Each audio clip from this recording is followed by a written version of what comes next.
Во 2017 година како млад струмичанец влезе во законодавниот дом. Стана пратеник, потоа стана и подпредседател, односно стана портпарол на Социјалдемократскиот сојуз. Еден од најактивните социјалдемократи во времето на Зоран Заев, додека беше лидер на партијата и премиер. На последните локални избори победи. Избран беше за градоначалник на Струмица. Тринин го продолжува серијалот на разговори со градоначалниците низ Северна Македонија. Добре за Костадин Костадинов. Добро, најдов благодарам за поканата. На последните локални избори победивте со слоганот најдоброто за Струмица. Што во моментот е најлошо во Струмица? Интересно прашање, да. Победивме со најдоброто, па не би истакнал најлошото за Струмица. Навистина имаме предизвици со кои се соочуваме. Неспорен е фактот дека мандатот го почнуваме, зборам за мене, за сите мои колеги во Северна Македонија, па би рекол и во Европа. Мандатот го почнуваме во една специфична ситуација, имаме здравствена, имаме економска, имаме енергетска криза и тоа се предизвици пред кои што треба да стоиме исправено, да ги погледнеме во очи и соодветно да реагираме. Општина Струмица несомнено е погодена од таа енергетска криза, ако земеме да направиме една споредба. Цената на чинење на електричната енергија по киловат час од 3,7 денари по киловат. Еве, последните фактури ги плаќаме на 22 денари. Може да замислите каков е тоа предизвик. Но веќе разговараме со представници на владата, нормално во рамки на ЗЕЛС, на управниот одбор и генерално во ЗЕЛС, да владата некако ги помогне општините, оти навистина е поприлично сериозен предизвик. Како ги затворате дупките во буџетот и понатаму ќе се надевате дека ќе ве финансираат централната власт? Освен електричната енергија, Струмица се соочува со проблемот на цената на гасот. Мислам, не само Струмица, европска енергетска криза е. Тоа треба да го имаме во предвид. Овие менталната матрица да ја користите речиси истата формулација владеачка во однос на енергетската криза, дека тоа е увезен проблем. Можевме да го предвидиме, да ја предвидиме оваа криза. Ние не можеме да бидеме исклучени од кризата која што се случува во Европа. Тоа сакам да го кажам. Апсолутно тука не самнестирам ниту себе, ниту владата. Очекуваме нормално некакви барањата на ЗЕЛ се субвенции, секако дека се согласувам со моите колеги кои што заедно донесовме заклучок дека е потребно субвенционирање во однос на електричната енергија, но не го решаваме проблемот трајно. Наместо субвенции, мојот став е дека треба сите општини да излеземе со готови проекти кои што ќе бидат финансирани од општините и да разговараме со владата за можностите да ни префрлат капитални дотации. Овде мислам на фотоволтаици на сите кровни површини, на јавните објекти кои што ги располагаат општините и секако парцелите кои што имаат Е1 намена за супра структура. До каде е процесот на гасификација во Струмица во моментот? Поприлично развиена гасификација, имаме 46.000 метри примарна гасификација, односно секундарна гасификација низ градот. Имаме 400 приклучоци од кои 305 или 310 се домакинства, останатото се деловни субјекти и секако сите јавни објекти, вклучувајќи општинската зграда, зградите со кои што располага и се во сопственост на општина Струмица, сите образовни институции, мислам на градинките, мислам на основните училишта, мислам на средните училишта, се гасифицирани. Од 2021 година гасифицирана и болницата во Струмица. Често опозицијата ве критикува, меѓу другото доктор Маџунков вели нема во Струмица одводна и доводна мрежа. Слабо осветлување, сивата економија цвета. Па, искрено да ви кажам, ја немам видено таа пресконференција, но како и да е, опозицијата треба да разумно да критикува и би рекол да... Издржани ли се овие критики? Околу сивата економија? Со сигурност, сега тоа ми беше и намерата да кажам.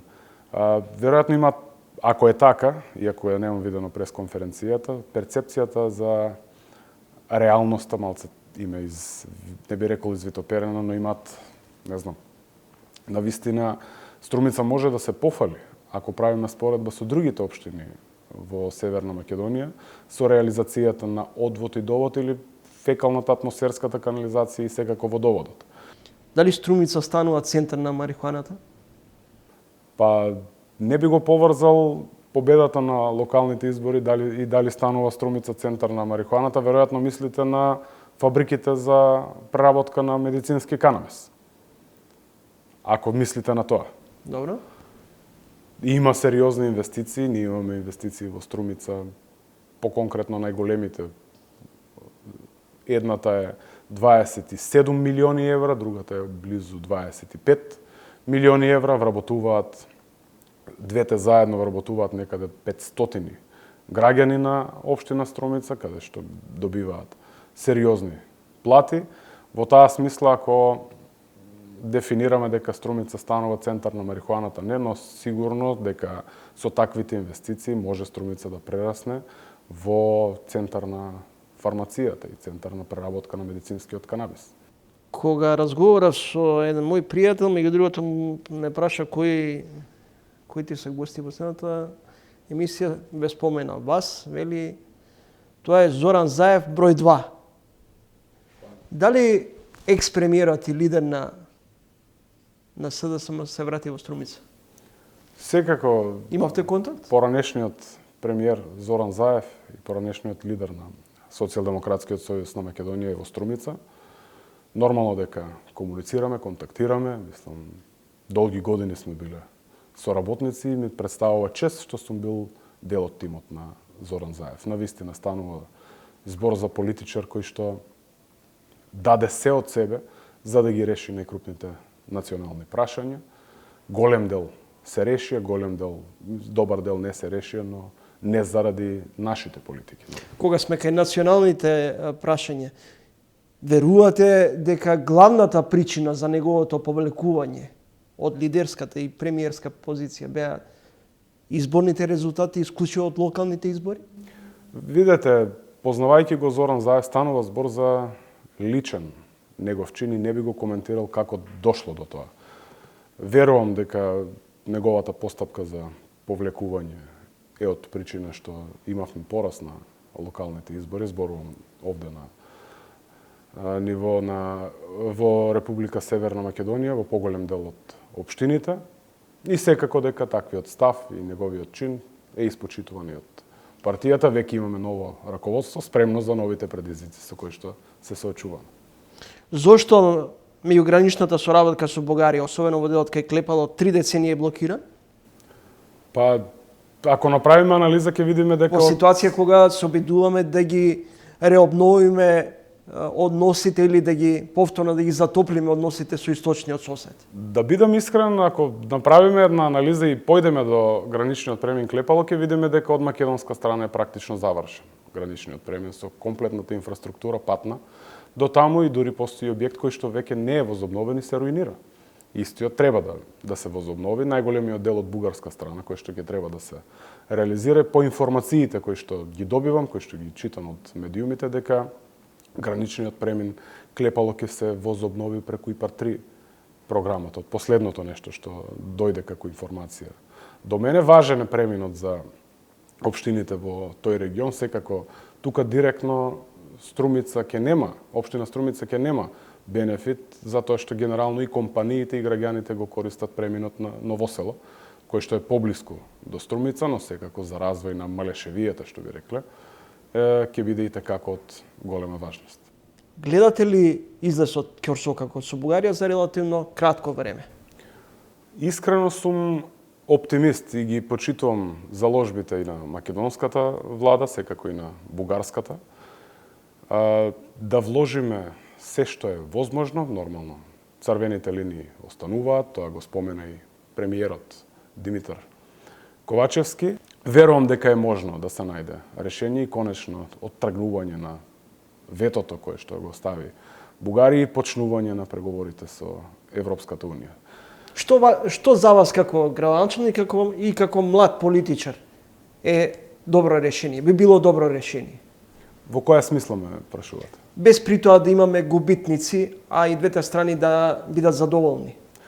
Па видете, навистина мислам дека и тоа го имам коментирано неформално, неофицијално во разговори со блиски луѓе. Добро е што двете влади ставаат фокус за решавање на проблемот, но секако треба да ја продлабочиме соработката и на локално ниво. Општина Струмица соработува и со областа Кюстендил од Бугарија, каде што гравитираат 9 општини, соработува и со Благоевградскиот регион, поточно со општина Петрич имаме и меморандум за добрососедство и за соработка и взаемно почитување и пријателство помеѓу двете општини и заедно аплицираме на проекти за прекогранична соработка. И навистина бенефитот кој што го имаат општините од двете страни на границата се големи и во делот и на културата, во делот и на економската соработка, навистина убаво ќе биде доколку и понатаму таа соработка и таа ангажираност за решавање и вложување во решавање на проблемите ја спуштиме на локално ниво. Истото го мислам и за интеграцијата во Европската унија кога би ги отвориле преговорите. Навистина реформите нормално треба да бидат спроведувани во однос на легислативата. Мислам на парламентот, македонскиот парламент овде кај нас и во однос на извршната власт и ресорните министерства, но не помалку важно е спроведување на реформите и европеизацијата долу во општините.